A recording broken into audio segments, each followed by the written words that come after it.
कि नहीं होगा, कहाँ गया, 28 दिन हो गया, 1 महीना। मैं 1 महीना चुप रहा हूँ, लेकिन जब मैं जवाब देता हूँ ना, तो मैं ठीक तरीके से जवाब देता हूँ। अब दूध का दूध, पानी का पानी होगा। 8 तारीख को इंटरलोक्यूटर्स आ रहे हैं। मैं आज समाजपति से मिल रहा हूँ, अपने पार्टी के लीडर से मिल रहा हूँ।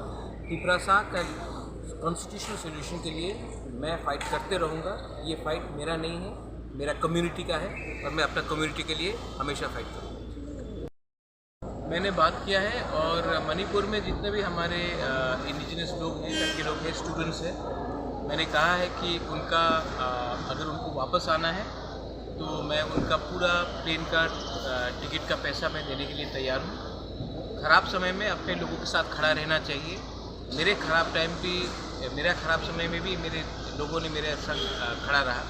तो आज अगर उनके लिए वहाँ में मणिपुर में जो सिचुएशन है अच्छा नहीं है, तो मैं उनके लिए आने के लिए पूरा प्लेन का बंदोबस्त करने की कोशिश करूँगा 100%।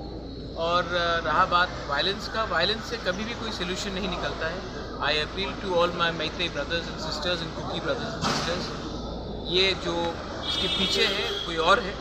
आप लोग सामने एक संग मिलकर ठंडा शांति रखकर एक दूसरे से बात कीजिए।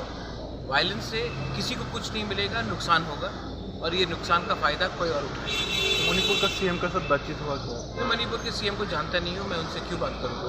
लेकिन मणिपुर में बहुत लीडर्स हैं जो नॉन पॉलिटिकल भी है, मैते कम्युनिटी से भी है और कुकी कम्युनिटी से भी है। मैंने उन सबसे बात किया है, और अगर वो चाहते हैं कि मैं इसमें कुछ करूँ तो मैं I am more than happy to intervene. लेकिन इम्पॉर्टेंट बात यह है कि शांति रहना चाहिए। किसी का घर, किसी का चर्च, किसी का मंदिर को नहीं जलाना चाहिए। इससे किसी को कुछ नहीं मिलेगा, और सोसाइटी डिवाइड होगी। अभी त्रिपुरा का बाहर का सिचुएशन क्या है? आप देखिए 8 तारीख को क्या होने वाला है।